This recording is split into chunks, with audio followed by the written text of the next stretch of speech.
Nhưng mà bây giờ tôi muốn làm lại đơn ly hôn, bây giờ anh lấy giấy bút ra đây để tôi làm lại đơn ly hôn đi. Tôi đã bảo là tôi nộp rồi.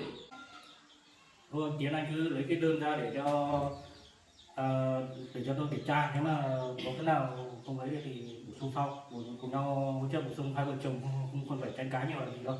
Đúng rồi đấy em ạ, cái này thì có tên của chị Phạm Tiến này không? Trong này không có tên của em ở trong này đâu.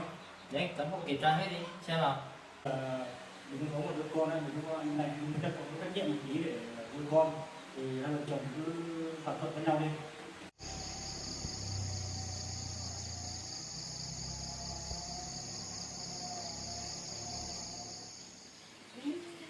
Sao? Sao? Sao? Anh đâu giỏi lắm. Có nghe nào? Ôi dồi, giỏi thế. Giỏi thế.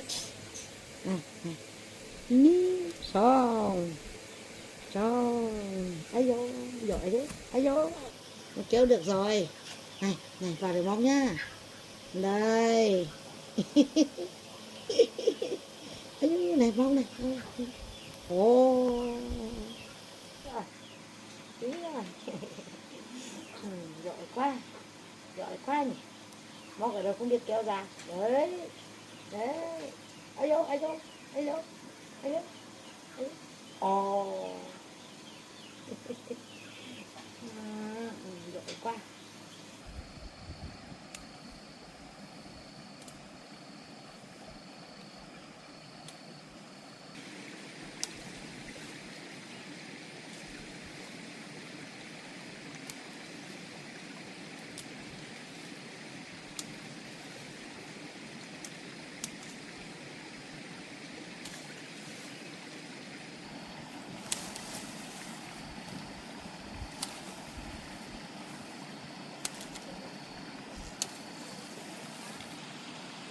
Bằng này chắc là để mấy con cá ăn.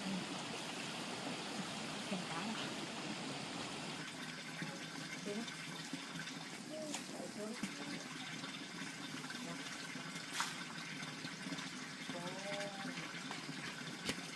Đặt đây đi.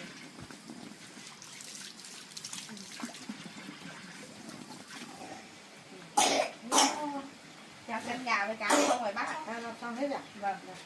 Cháu đây ngoan thật đấy. Với bà là tí chứ. Nhưng mà bố đây không có trách nhiệm thế nào nhỉ? Bây giờ có cái gì không chia tí cho cháu thương thật đấy. Ngoan thế này. Ngoan quá. Giỏi thật đấy. Thế với bà là thích lắm. Đấy. Cháu ơi. Dạ. Giờ bác nghĩ là chắc không ổn thế nào đâu. Ừ.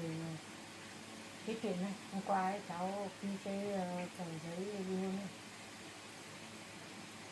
Cháu cũng thấy nhầm quá.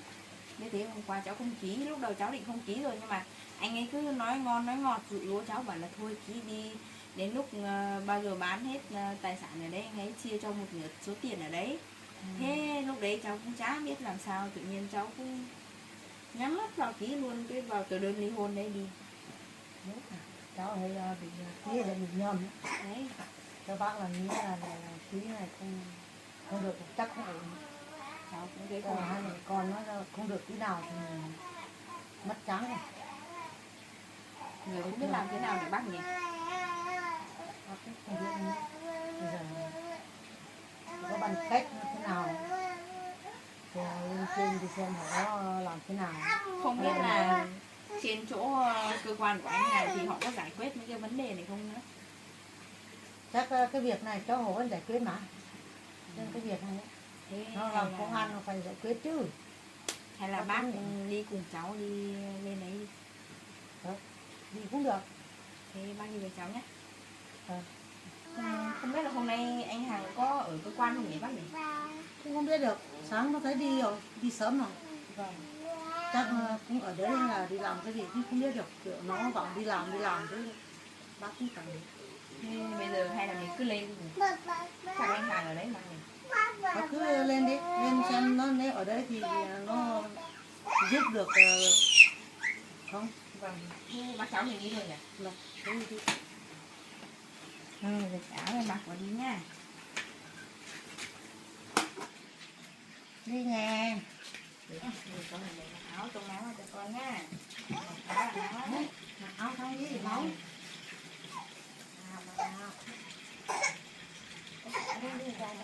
Ngoan, mặc áo xong đi. Mặc áo xong đi nhé. Không chơi nhỉ. Đây đâu rồi. Đi à. Thôi Đi cháu rồi. này.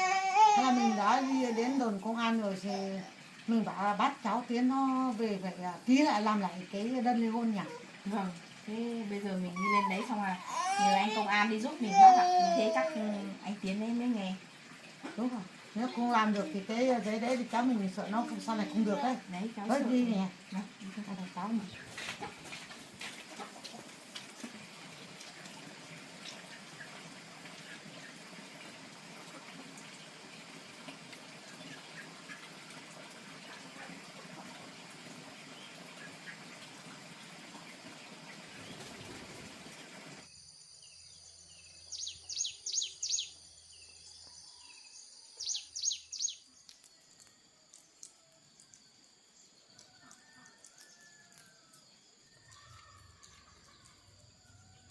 Đến rồi bạn.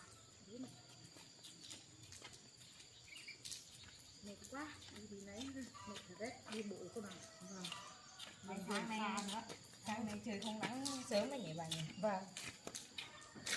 Đến đây không thấy xe con trai đâu, nó con trai đi đâu rồi? Không biết có ai ở, không có ai. Con trai rất tuổi già.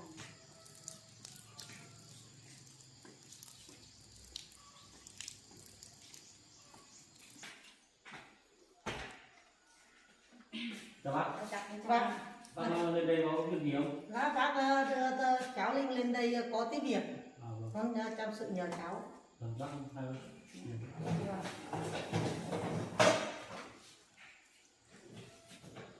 Cháu, con trai bác không ở đây à? Con trai bác hôm nay đi chuồn rồi. Đi tuần à? Vâng, bác có việc gì thì cứ tiếp với cháu. Anh ơi, em có chuyện muốn hỏi anh như thế này và cũng muốn nhờ anh nữa. Là em với chồng em ấy, hôm qua thì chồng em nó đưa đơn ly hôn lên cho em mà em cũng lỡ là ký rồi. Nhưng mà ở trong cái đơn ly hôn ấy thì không có cái đoạn là chia một nửa tài sản cho em. Mà bây giờ thì em muốn làm lại cái đơn ly hôn đấy là phải ghi trong cái tờ đơn ly hôn là chia một nửa tài sản, hoặc là anh ấy sẽ cho em một khoản tiền nào đấy. Nhưng mà bây giờ anh Tiến lại không đồng ý để mà em làm lại đơn ly hôn ấy, thì bọn em muốn chăm sự với các anh là đến nhà anh Tiến hỗ trợ giúp em, là bảo anh Tiến làm lại đơn ly hôn cho bọn em. Thế chồng em tên là gì? Chồng em tên là Tiến ạ. Tiến à? Vâng ạ. Thế em hai vợ chồng đã đồng ý ký đơn ly hôn hết rồi? Vâng ạ. Bây giờ bọn em muốn làm lại đơn ly hôn ạ. Thế thì cái này thì chắc là số tài sản này chắc là mai cũng chia cho em thôi. Còn bây giờ chắc phải đợi khi nào ra tòa ấy, em ạ. Vâng. Nhưng mà bây giờ tài sản các thứ thì toàn đứng tên anh Tiến, mà trong tờ đơn ly hôn thì cũng không ghi cho em là một nửa tài sản hay là cho một khoản tiền nào đấy. Mà anh Tiến chỉ nói là đến lúc ly hôn xong thì làm đơn ly hôn xong thì anh ấy đưa cho thôi, chỉ nói mồm thôi. Thì em sợ anh ấy lật lọng, nên là bây giờ em muốn làm ở trong cái tờ đơn ly hôn ấy là có một nửa tài sản cho em, hoặc là chia một khoản tiền nào đấy cho em. Nên là bây giờ mong là các anh đến giúp của em với. Cái đấy không phải lo đâu em ạ. Vì bên tòa nó sẽ xét ra hết em ạ. Không phải lo vấn đề đấy. Vâng ạ. Đấy, còn khi nào đi ra tòa thì em có ý kiến gì thì em cứ nêu lên luôn. Vâng. Đấy. Rồi em muốn chia tài sản em cứ chia, bảo bên pháp luật thì hết. Mà tài sản thì toàn là anh Tiến đứng tên thôi, thì em sợ là em không được một tí nào ạ. Không phải lo đâu. Vì cháu Tiến ấy, bác cũng biết tính nó rồi, sợ nó hơi lật lọc lắm. Bây giờ phải chăm sự nó, nhờ cháu thì hộ giúp lại cháu Linh này làm lại giấy tờ, làm lại đơn ly hôn thôi, nên là mới được chia tài sản lại mới được. Không thì chắc cháu Linh này chắc không được đâu. Nó nói thì nói không, nói thì nói vào mồm thì nó nói bảo chia, nhưng mà giấy tờ không có chia cả, không có một tí nào luôn. Mong cháu cố gắng giúp cho cháu Linh vậy. Thế lúc ký làm đơn ly hôn ấy sao em không ký, không viết vào như thế, bây giờ sao mà ấy được? Anh quyết được vấn đề này được. Nếu mà để tí nữa là có anh xuống tận nhà để anh xác minh thử xem. Vâng. Còn bây giờ em trước em làm đơn ly hôn em không làm, không biết rõ ràng ở đấy. Tại vì lúc đầu thì anh Tiến nói là nếu mà ghi vào đấy thì cô người yêu của anh Tiến không chịu đồng ý cho em một nửa tài sản. Thế là hôm đầu tiên thì anh Tiến cứ nói năn nỉ em là cố gắng ký giúp anh, nếu mà ghi vào đấy thì cô người yêu anh không đồng ý cho làm đơn ly hôn như thế. Thế là thôi em cũng chấp nhận ký, thì anh ấy cũng hứa mồm với em là cho em một nửa tài sản hoặc là cho em một khoản tiền nào đấy, thì anh ấy cũng đồng ý như thế. Thì em mới ký, em bảo là anh ấy phải hứa với em, nhưng mà bọn em lại không được viết giấy trắng mực đen, chỉ là nói mồm thôi, thì sợ anh ấy lật lỏng ấy, nên là bây giờ muốn các anh giúp hộ bọn em là làm lại cái đơn ly hôn, thì không biết là có được không nữa. Em Mà cái đơn đấy bây giờ của em nộp hết rồi, bây giờ anh sao xử lý được rồi? Bọn em chưa nộp đâu anh ạ, bọn em vẫn để ở nhà thôi, anh ấy chưa lấy đến nộp đâu. Vâng. Đấy cháu ạ, cái hôm đấy cháu Tiến ấy lên nó dối bảo cháu này cứ ký cái giấy ly hôn đi thì nó cấp chia tài sản. Nhưng mà hôm đấy thì bác không ở nhà, thì bác không cho nó ký đâu. Cái lúc bác không ở nhà ấy, xong nó mới đi bảo cháu này ký thôi, còn bác ở nhà bác không cho ký như thế đâu. Vì cháu Tiến ấy tính nó không tốt mấy đâu, hay lật lọc lắm đấy. Bây giờ nói thì mồm thì nói thế thôi, nhưng mà làm sao nó có theo đấy đâu, nó lại nói khác. Thì tính nó không tốt mấy đâu, thương cháu Tiến ấy. Thế cái tài sản từ trước đến giờ em không đứng tên sổ đỏ chứ không có tên của em à? Không có tên em đâu anh ạ, tại vì lúc làm tên thì anh Tiến bảo là cho đứng tên anh Tiến hết, cho quản lý cho nó dễ chạy đi chạy lại một người thôi. Thế là một thời gian sau thì bây giờ anh ấy có bồ rồi thì đấy, bây giờ là đứng tên anh Tiến hết rồi, không có phần của em nữa, thì bây giờ em mới lo như thế. Nếu mà giờ mình ly hôn thì tất cả tài sản là đứng tên anh ấy thì em sợ là em không còn được gì nữa, nên là mới lên nhờ các anh đến để giúp em, về nhà giúp em một chút. Thế bây giờ những cái về tài sản đấy là của em là trước hôn nhân mới có hay là sau hôn nhân mới có? Một phần thì cũng là trước hôn nhân, một phần thì cũng là sau hôn nhân. Thì em cũng không có nhiều, em đi làm dâu thì em không có gì cả, chỉ có hai bàn tay trắng gì thôi. Còn ngoài ra thì em với chồng em cũng hộ nhau xây dựng lên cái nhà đấy, nên là bây giờ cái nhà đấy thì chỉ có bán đi thôi thì mới chia được thôi, chứ còn đập đi thì cũng không thành một nửa cái nhà được, tại vì nó là nhà xây. Nên là bây giờ em muốn bán cái nhà đấy để chia thành tiền đấy, chia tài sản. Thì bây giờ bọn em muốn làm lại đơn ly hôn, nên là rất là mong là các anh đến nhà khuyên anh Tiến giúp em là làm lại cái đơn ly hôn đấy, thì em mới có một nửa số tiền đấy. Thế bây giờ là phải đợi đến lên tòa nó là trình bày, còn anh bán được cái nhà đấy thì em mới chia được, chứ còn anh không biết được vấn đề đấy. Anh không ở bên công an thật, nhưng mà anh không biết được cái vấn đề bây giờ phải em lên tòa. Tòa xong hai vợ chồng đồng ý thì mình có thể giải quyết theo riêng của bên em với chồng em thôi. Nhưng mà cháu đi nên là cũng đúng đấy cháu ạ. Đúng là cháu phải bây giờ cũng cố gắng giúp cháu đi này làm lại giấy tờ, xong chắc mới đưa một tí tài sản. Cho mai cháu Tiến nó lật lọc lại, xong là cháu Linh này chắc không được tí nào tài sản. Bác có biết tính của cháu Tiến rồi đấy. Cái vấn đề đấy cháu là không biết cái đơn của các bác này, lúc viết thì nó không biết nó có như các bác nói không. Bây giờ cháu phải xác minh được bác thì mới có thể cho bác xem được. Bây giờ các bác còn nói thế thì cháu không biết được. Thì cái đơn ly hôn ấy thì bác cũng không ở nhà, cũng không biết, nhưng mà cháu Tiến chắc nó làm ở nhà hay với người yêu nó ở nhà nó bàn bạc nó làm thôi, làm đi là bắt cháu Linh này nó ký thôi, còn hai bên bảo cùng nhau thảo luận làm thì không có rồi. Thì lúc làm đơn mình phải đề xuất ý kiến trực tiếp như thế luôn, thì bây giờ đỡ phải đến nhiều. Đối với lại em nữa, em lại làm thế lại không ấy được. Biết thế là lúc làm ấy mình phải xem xét rõ ràng những cái vấn đề nào về thuộc về bản thân mình có lợi cho mình thì mình mới làm. Đấy. cái lúc nó đi nó nói ngọt thì cháu nó không biết gì, cháu thì ở nhà nó không biết gì, có con bé nó con nhỏ nó là không biết gì thì nó là ký đến rồi.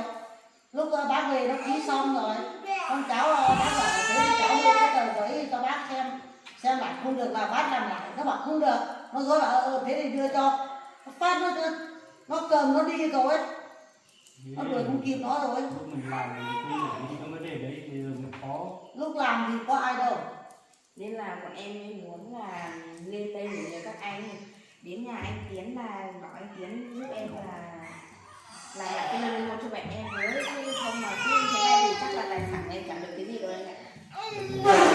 Chắc là em không được cái gì ấy. đấy cháu ạ. Từ trước ấy, đấy, cô bồ với cháu Tiến ấy về nó bảo là bác nó cháu này nó là ly hôn xong là bán hết tài sản nó đi nước ngoài thôi. Có vấn đề đi nước ngoài sinh sống rồi. Và nó nói thế rồi, kiểu nó trước hai vợ hai người mấy người yêu ấy, hai người thì nó đi làm ăn sai ở nước ngoài đấy, bây giờ nó bảo là chỗ nào là đi ở đấy thôi. Bây giờ về nhà chủ yếu là nó bảo cháu Linh này đấy ký xong đơn ly hôn xong là nó bán hết tài sản nó đi rồi, nó cầm tiền đi rồi. Bây giờ đang như thế này, mấy tình trạng như thế này xong mới cần lên đây báo cáo các cháu vì ủng hộ cháu này, cố gắng giúp cháu Linh thế. Thế anh Tiến là anh có ý định là lấy hết tài sản sang nước ngoài sinh sống vậy không? Vâng. Cái này trong hơi khó đấy. Nó cũng vì cái cô bồ của nó hay nó giục nó thôi, nó bảo quyết định làm thế rồi thì mới cần thiết mình nhờ các cháu đi hộ làm lại đơn làm thế nào. Thôi để cái vấn đề đấy thì cháu xuống gặp trực tiếp anh gì nhỉ? Anh Tiến nào đầu tí nữa anh gặp trực tiếp xem hỏi xem có phải như thế không. Đó là để anh xem cái đơn ly hôn của các em nó có phải như trong như hiện tại các em nói không? Bây giờ nếu mà không có việc gì thì bắt cháu cùng với em để khi xem cái tờ đơn với lại cái xăm mình một tí vấn đề đấy hết. Thế bây giờ mình đi ra nhỉ? Trong sự cháu cố gắng giúp Cháu đi xem. cháu Linh này còn hai người con nữa, còn có con nhỏ nữa, anh thấy thương nó lắm. Vất vả rồi mẹ thân nói được nếu mà sau đi hôn thì cũng vất vả. Thế đi nhỉ.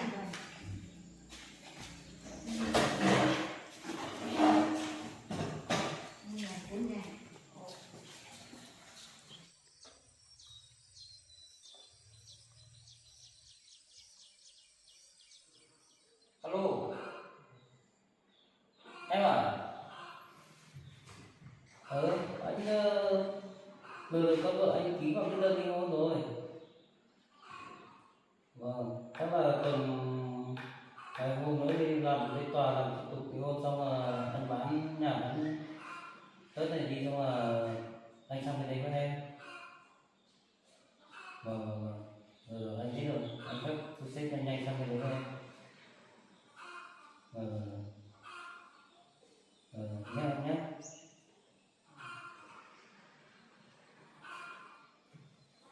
Thế là phụ này em mà mình cứ sợ có vợ mình không ký, nhưng mà bây giờ nói ngon nói ngọt một tí hóa ra nó lại ký, may thật đấy. Được rồi, chiều mình lấy cái tí mình lấy cái đơn ly hôn đi nộp đến tòa giải quyết nhanh, giải quyết cho nó nhanh xong là bán nhà bán đất này đi xong sang bên kia ở với người yêu ở nhà chán đi sang bên đấy ở với người yêu mày quá. Con vợ mình ký lúc đầu cứ tưởng là nó không chịu ký, còn dây dưa thì mình còn cho nó ít tài sản, ít tiền bán nó nhà còn cho nó ít tiền. Bây giờ nó lừa nó ngon nó ngọt, lừa nó mấy câu mà nó không tin. Bây giờ thôi được, giờ mình lừa được nó ký là mình cũng thoải mái, giờ cũng ngon đó. Bây giờ đồ đạc tủ bàn ghế cũng nhiều, chắc là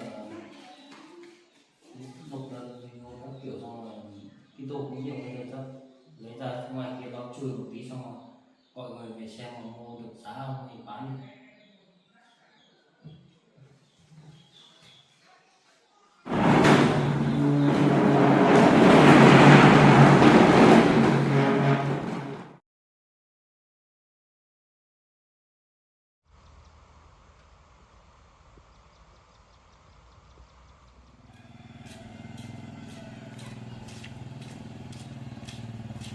Đây anh ạ, đến đây rồi, nhà em ở đây.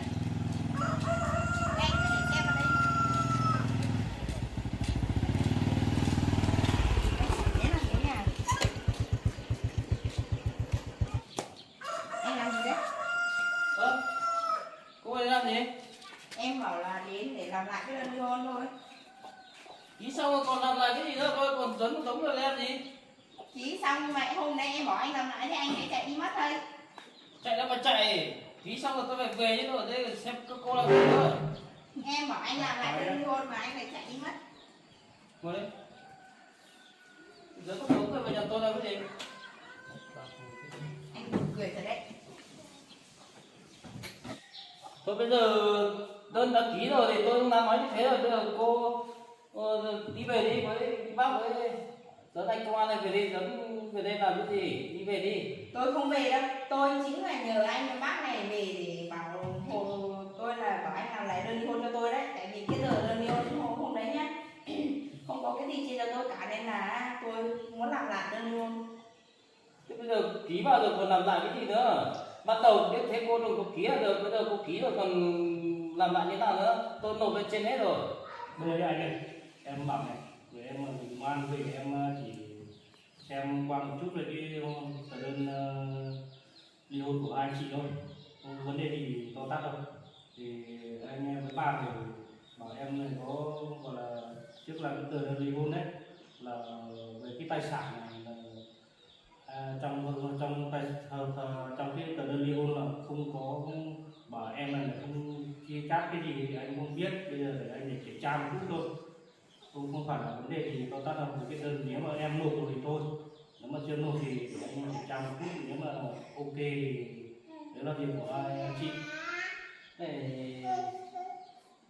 Cái này của chồng tôi khác phạm tội thôi, tôi nộp lên tòa tàu ta khác làm việc thôi, anh còn gì có quyền can thiệp vào việc riêng của tôi. Chắc cháu tiến này chắc dối thôi. Làm gì Không đã dối. nộp? Ba vừa về làm gì mà nộp. Đấy, Không dối đâu. sáng anh đã định đi đâu đâu mà đâu. Anh lấy đơn ra đi. Không được đâu, tôi đã bảo cô đăng ký xong rồi thì thôi, giờ không liên quan đến gì nữa, bây giờ còn dẫn một đống rồi bây giờ làm gì? Chắc chắn là chưa nộp đâu. Không thì anh lấy giấy bút ra đây làm lại đơn ly hôn đi, ký ở trong đấy phải có ít nhất một nửa tài sản của tôi hoặc là bao nhiêu số tiền đấy. Anh phải ghi ra đấy, không thì tôi không ghi được anh đâu. Thì anh đã bảo là bán nhà bán đất xong anh vẫn chia cho em cái gì nữa? Chia cho em nhưng mà mồm nói thế này, sợ đến lúc em được tiền anh đặt lọc anh đi sang nước ngoài luôn thì tôi lấy cho ra. Làm gì có chuyện đấy. Nhưng mà bây giờ tôi muốn làm lại đơn ly hôn, bây giờ anh lấy giấy bút ra đây để tôi làm lại đơn ly hôn đi. Tôi đã bảo là tôi nộp rồi. Qua được về xong rồi tôi nộp luôn rồi, sao mà làm lại được nữa, nên nộp lên tòa rồi. Hôm qua tối muộn mới về xong là sáng nay tôi cũng đến đây rồi, anh đừng có mà nói dối, anh lấy giấy bút ra đây làm lại đơn ly hôn đi.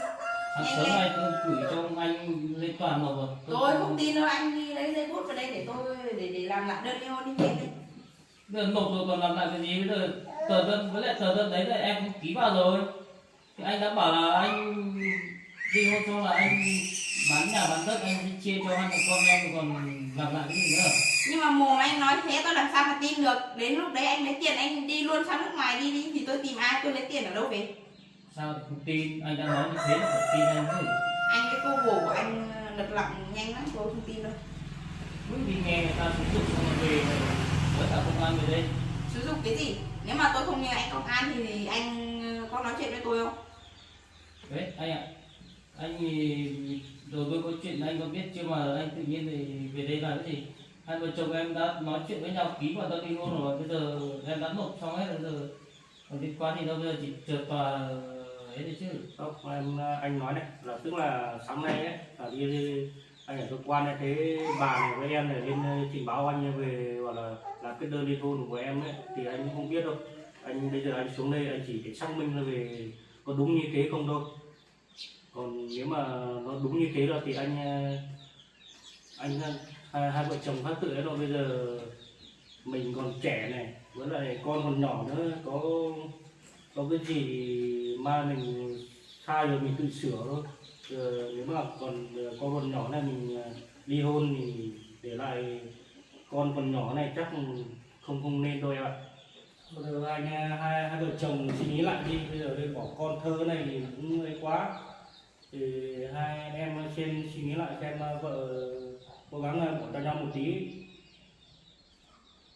Bây giờ tôi với vợ tôi thì cũng không còn tình cảm gì với nhau, mà thực ra là vợ tôi cũng không còn gì tình cảm với tôi cũng không còn tình cảm nữa, thì bây giờ ly hôn là đúng rồi, bây giờ còn những cháu nhau là cái gì nữa.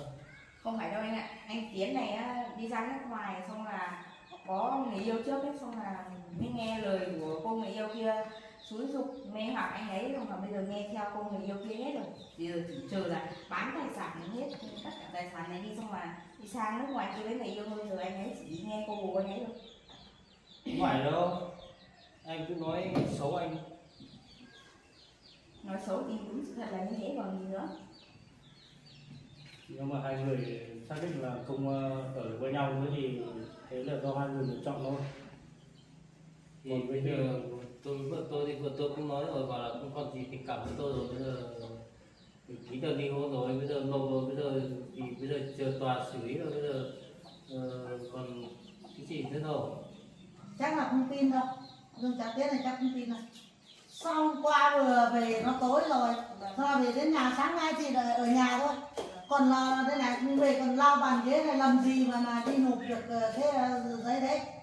Bao đi nộp giấy phải giấy đâu nhá, đi đến cơ quan rồi nhưng còn phải làm giấy tờ các bạn, còn giao con người đấy lâu chứ. Sáng nay có thể ở nhà rồi làm gì mà nộp, không chưa nộp đâu. Nộp rồi, cháu cũng gửi đi nộp rồi. Đấy là không tin đâu. Gửi thế nào được, anh phải chính đích anh đi nộp thì mới được chứ. Gửi Gửi ai đây nhận cho đấy là anh. gửi là không tin rồi. Gửi đi xong mấy hôm tòa đóng gọi thì mình mới đi chứ, bây giờ làm gì mà phải đi làm cái gì. Phải mình đi thì mới được, bây giờ anh đi thì họ mới biết là anh ly hôn chứ, không anh chỉ đi ai mà biết anh ly hôn.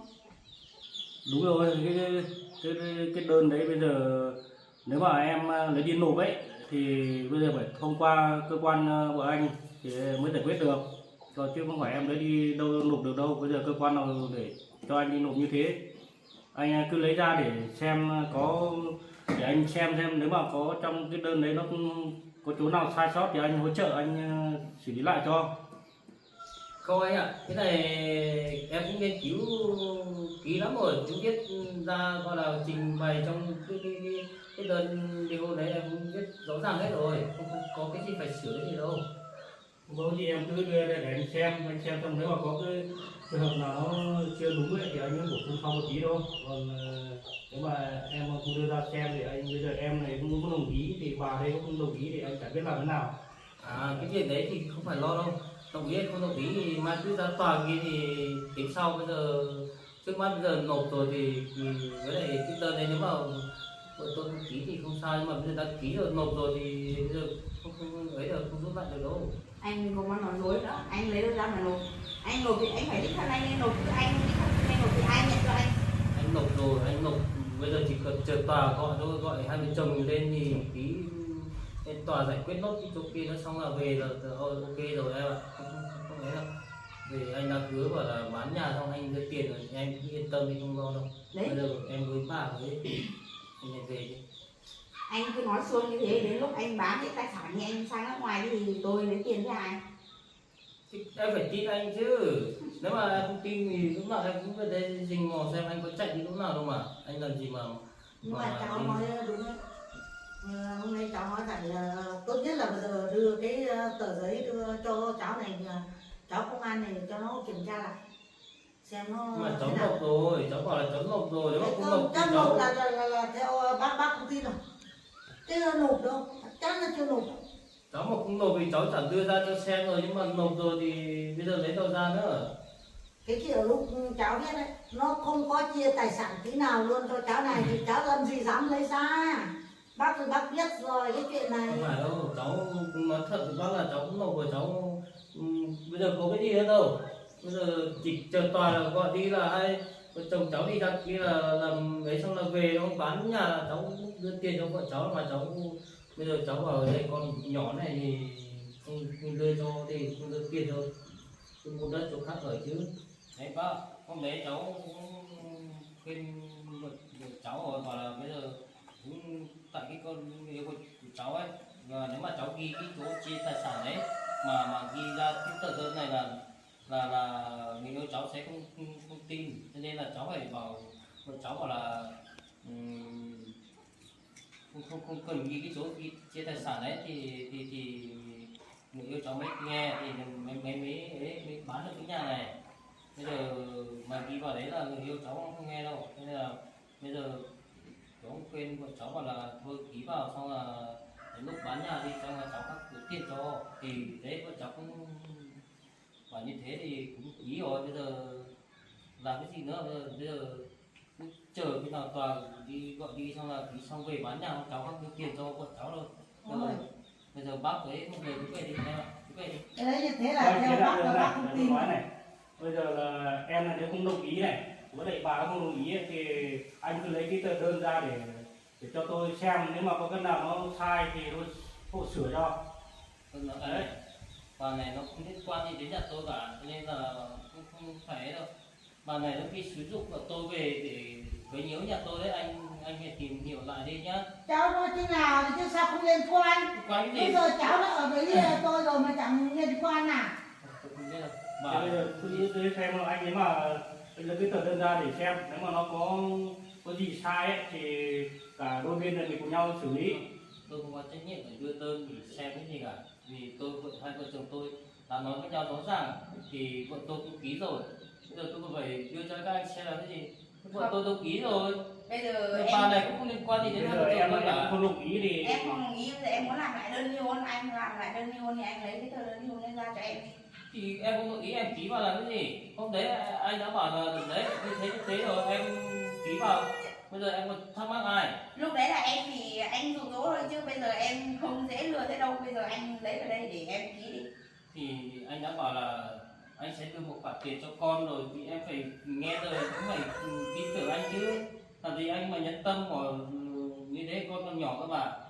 Anh cứ nói xuông xong rồi đến lúc anh không biết có đưa tiền cho tôi thật hay không. Thế đấy là bây giờ em bảo mọi người về đi, không việc anh em vợ chồng mình đã nói như thế rồi, anh sẽ có trách nhiệm bây giờ với mọi người về đi. Bây giờ tốt nhất đấy, theo bác ấy, là tốt nhất bây giờ cháu lại lấy giấy tờ về bút về lại làm lại thôi. Còn cháu không ăn ở đây đâu. anh cứ lấy cái giấy tờ ra để tôi xem. Nếu mà có thời gian để mà làm đi làm lại với cái tờ đơn rách việc như thế thôi, đã ký xong là thôi, vì có thời gian người trực tiếp làm đơn đi đơn làm về thế này. Còn có cháu công an ở đây cho nó xem nó rõ ràng thế nào thì nó biết làm đấy chứ. Cháu tự nhiên mà cháu không làm thế này mà ai tin? Ai tin cháu? Rồi không phải làm lại cái gì nữa. Anh công an, anh Tiến không muốn lấy đơn ly hôn ra là cứ lòng hoàng không muốn cho em làm lại đơn ly hôn ấy, muốn lấy hết tài sản, không muốn chia cho em ấy. Đấy. Giờ anh cứ giấu đi xong mà anh không muốn lấy ra, không muốn làm lại đơn ly hôn mới nên anh mới như thế đúng không? Thôi Tiến anh cứ lấy cái đơn ra để cho tôi kiểm tra, nếu mà có cái nào không ấy thì bổ sung sau, cùng nhau hỗ trợ bổ sung, hai vợ chồng không phải tranh cãi nhiều làm gì đâu. Đấy, đúng đấy, cháu này nói đúng ấy. Bây giờ tốt nhất là cháu cứ đưa cái giấy ly hôn về cho cháu này kiểm tra xem lại, cho nó mình thật làm mình không biết có đúng sai rồi thế nào cũng chẳng biết đâu, hay là cháu làm thế nào cũng ai biết đâu. Bây giờ tốt nhất là cháu cứ đưa cho cháu công an này đi. Không xem có lại. kiểm tra cái gì hết, tôi đấy vợ cháu cũng nói cũng ký cũng xem cũng đọc rồi thì cũng nhất trí là ký giấy trắng một đen, vợ cháu cũng ký vào rồi, bây giờ còn làm lại cái gì nữa. Thôi người nói nhiều nữa, bây giờ đi về đi.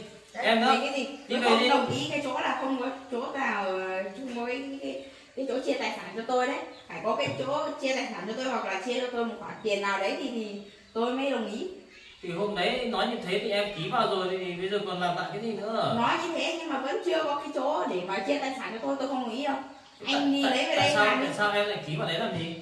Đấy là anh nói mồm, anh nói xuông. Bây giờ tôi nghĩ lại rồi, tôi không tin tưởng anh nữa. Bây giờ tôi phải gọi anh công an lên đây để nói đây.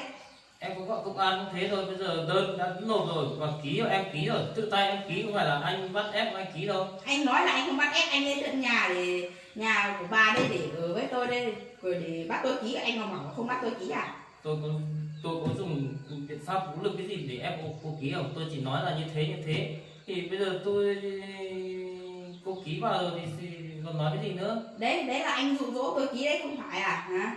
Không, đã ký xong rồi thôi. Đấy hôm qua Em về bác không ở nhà như thế thôi, nếu bác ở nhà còn lô bác cứ cho cháu này ký đấy. Về đến nhà rồi đã ký xong rồi nó bảo cháu là gì nhầm ấy. Đấy, đến lúc đấy bảo anh quay lại thế sao anh chạy nhanh thế? Lúc đấy bảo đưa cái tờ giấy cho bác xem mà có cho đâu, nó chạy rồi, một mạch đi rồi còn gì nữa. Cháu bảo bác Chắc là cái tờ giấy là chồng cháu bác cứ đi tham gia vào làm cái gì? cái tờ đấy cháu làm nó không biết nó làm thế nào mình còn chưa biết đâu. Cháu không biết thì có em bé nó không biết gì nó ký biết rồi. Vợ cháu cũng đọc rồi, ký rồi, bây giờ làm cái gì? Cháu làm gì có thời gian mà suốt ngày chờ đi ký một cái tờ ly hôn làm đi làm lại làm cái gì? Bác không liên quan thì đừng có Sao nói cứ quá nhiều. nói mãi mà không liên quan nhỉ? Cháu Không còn liên quan nể với cháu bác ở là nhà với bác chứ. mẹ của bạn cháu còn không nói cao với bác ấy, bác đừng có là sử dụng vợ cháu đi làm việc thế này nọ nhá. Sử dụng cái gì? Bà không có sử dụng và em đâu, em tự lên về đây đấy. Mình biết bây giờ như thế là các ông quấy rối nhà tôi đấy. Đây là nhà của Trung, có phải nhà của riêng anh đâu. Anh cũng mà như thế nhá. Chung cái gì mà chung? Cái nhà này từ cái lúc cô chưa về tôi đã làm rồi, có gì mà chung? Đấy là ra từ cái lúc anh chưa về. Này, tôi về đây nên là tôi mới xây nhà, tôi mới hộ anh xây được cái nhà này đấy. Lấy đâu ra mà anh xây nhà trước. Cô đừng có còn láo, cái nhà này là nhà của tôi, đứng tên tôi. Cô không được, cô mà căng tôi được chia một tí nào cho cô luôn. Đứng tên anh nhưng mà cái nhà này là nhà của Trung, tôi của anh làm mà. Tôi không biết, cô có phim, giấy tờ tôi có ở hết rồi đấy. Cô Rồi đây anh lấy giấy tờ để tôi kiểm tra xem. Đấy, anh đi lấy về đây đi. cô mà ngoan cố nó còn không chia cho một đồng nào luôn đúng mà. Anh nói không cười thật đấy. Giấy tờ là đứng tên tôi hết, không có cái gì của cô hết. Bây giờ ấy, còn ngoan thì tôi cho ít tiền mua đất cho con ở, còn nếu mà cô không ngoan cố lại giống người này kia về nhà tôi đấy, cô còn cho một đồng nào luôn. Nhà anh đâu mà nhà anh, đây là nhà của Trung, anh đừng có nói là nhà anh. Tôi lấy giấy tờ ra xem có phải có tên của cô ở đấy không nhá. Anh lấy ra đi. Được. Anh công an ạ, cái nhà này thì lúc nào đến lúc của em lấy nhau thì mới bắt đầu xây. Bây giờ anh Tiến lại bảo là xây trước lúc lấy nhau đấy, anh Tiến nói dối thế đấy, không nghe đâu anh ạ. Em cứ bình tĩnh để anh đi xem giấy tờ xem thế nào đấy. Chờ anh ấy đi lấy giấy tờ về xong rồi mình nói chuyện sau. Mình đi lấy rồi, để anh xem.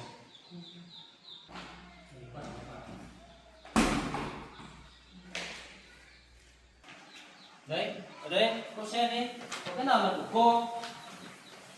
Đây, bắn bộ xem đi. Đấy, đứng tên của tôi đấy. Đây, có tên của tôi đâu mà. Tôi làm nhà trước cái lúc mà tôi lấy cái vợ tôi rồi. Anh đừng có nói điêu cái nhà này á, đấy tôi về rồi mới xây lên. Đúng rồi đấy em ạ, cái này chỉ có tên của chủ hộ, chỉ có chị Văn Tiến này thôi. Trong này không có tên của em ở trong này đâu.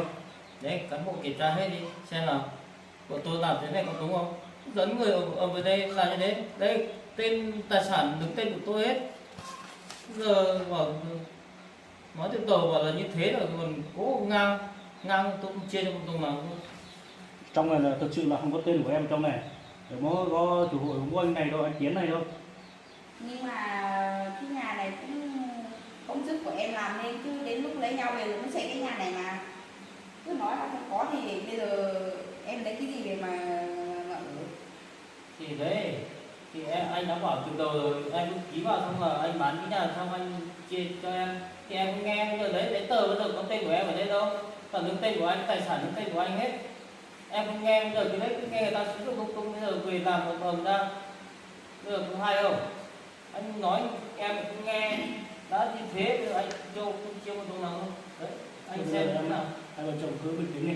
Bây giờ là đừng có một đứa con hay một đứa con anh này cũng chắc có trách nhiệm một tí để nuôi con, thì hai vợ chồng cứ thỏa thuận với nhau đi, chứ anh này cái vấn đề này chắc là anh không giải quyết được. Đấy. Còn anh Tiến này anh phải có trách nhiệm để nuôi con nuôi cháu để có. Nói chung là từ đầu là tôi cũng đấy cũng muốn bán cái nhà này xong tôi chia tiền cho đấy, nhưng mà bây giờ làm dùng ra thế tôi không chia cái gì hết bây giờ. Đấy, anh em thấy chưa, cứ giỏi con cán bộ đây ở bà này về đây cái là anh bây giờ anh luôn phải anh chia cho cái gì cho em luôn. Anh đừng có anh thế nhá, còn con của anh ở đấy là anh làm thế à? Đấy con đấy thì từ đầu anh đã bảo anh sẽ cung cấp cho một khoản tiền cho em để mua nhà thuê với con ở đấy, bây giờ em cứ làm cam thế, bây giờ anh nghĩ lại là em cũng quá đáng, anh bây giờ anh chia cái gì cho em. Quá đáng cái gì, ở trong cái tờ đơn lô này có gì cho em đâu. Thế mà nếu mà nói như thế thì đến lúc anh đi bán đi thì em lấy cái gì phải ở, nếu mà đổi lại là anh thì anh có như thế không, anh có tin tưởng em không? Thì đấy em phải tin tưởng anh thì anh mới cho em, chứ bây giờ anh còn phải người yêu của anh nữa mà. Thế thì cháu lúc nào cũng mở mồm là còn tiền bán thì còn chia cho người yêu, nhưng mà người yêu có làm đây đâu, hổ làm đâu. Trước thì vợ cháu làm được chứ, cháu cũng phải nghĩ về vợ và con chứ, cháu phải chia cho vợ con chứ. Sao mà cháu cứ mở mồm thì bảo chia cho người yêu thế này?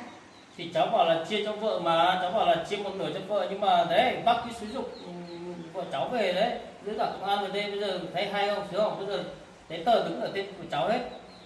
Đừng có mà làm thế, cháu đã nói với vợ cháu từ hôm nọ rồi, cháu bảo là bây giờ người yêu cháu phải bảo cái tân vô đấy không viết cái chỗ đấy vào thì người yêu cháu mới nghe, bây giờ không nghe, bây giờ cứ đụng đùng về làm thế cháu không nhất trí. Nhưng mà cháu thì câu nào cũng bảo bà sử dụng, bác sử dụng, mà bác có được sử dụng cháu đâu.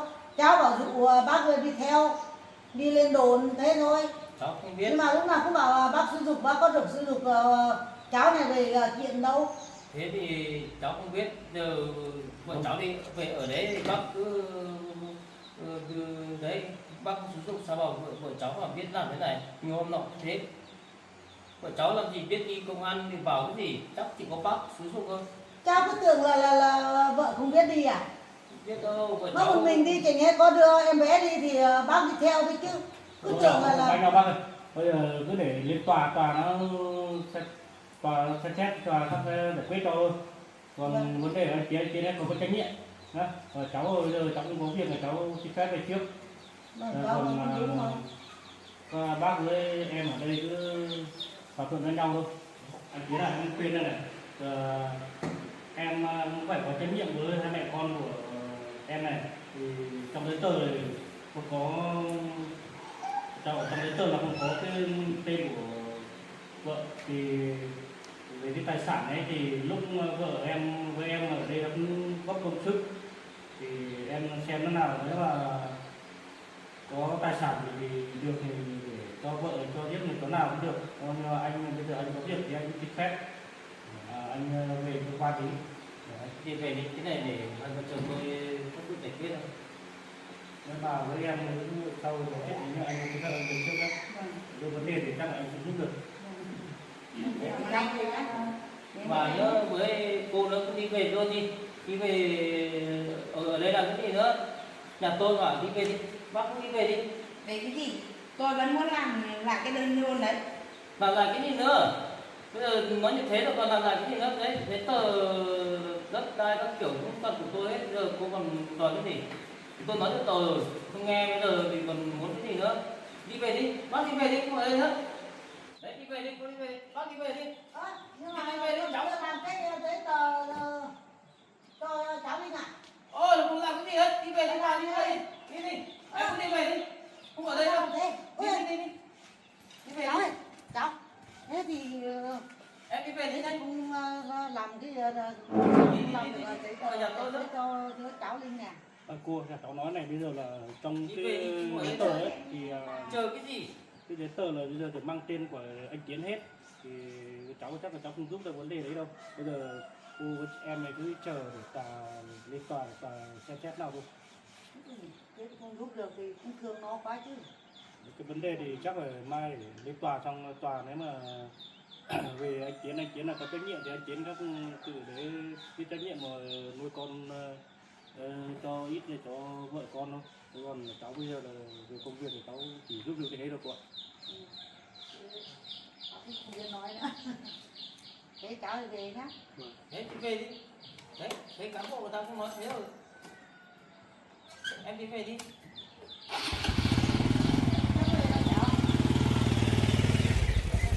Nhưng mà tôi vẫn muốn làm lại cái đơn ly hôn đấy. Không làm lại cái gì hết. Đấy, đấy công an người ta cũng nói ở đây, em không nghe thấy à? Đấy, ngoan ngoãn tôi còn chia cho, bây giờ cô đang không chia cho cái gì. Đi về đi. Cả bà nó đi về đi. Lần sau mà có xúi dục vợ cháu về làm cái linh tinh nhá. Cháu nói thế nào chứ không phải vào ví dụ đâu. Thế thường người em bé thì vào đi theo chứ. Đấy, đi về đi nhá. Để mấy hôm tòa gọi thì gặp nhau ở tòa nhá. Đi về đi. Đấy, đi về đi. Đừng có vào từ đây, đừng có vào về đây, phải nhớ là tôi đấy nhá. Đi về đây. Bây giờ ấy, nó công an cũng nói như thế à, nó làm như thế rồi thì chắc bây giờ chắc không ghi hoặc là vâng. Cháu buồn quá bác ạ, không biết làm thế nào. Cháu không sao nhưng mà lúc đấy thì cháu ký hơi bị nhầm mà chắc không sao.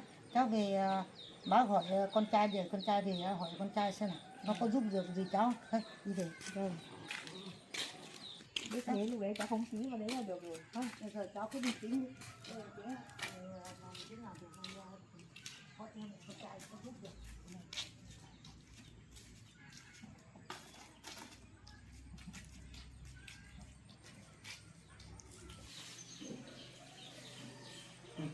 Tưởng đến lúc tiền tôi giật giấy á. Lâu.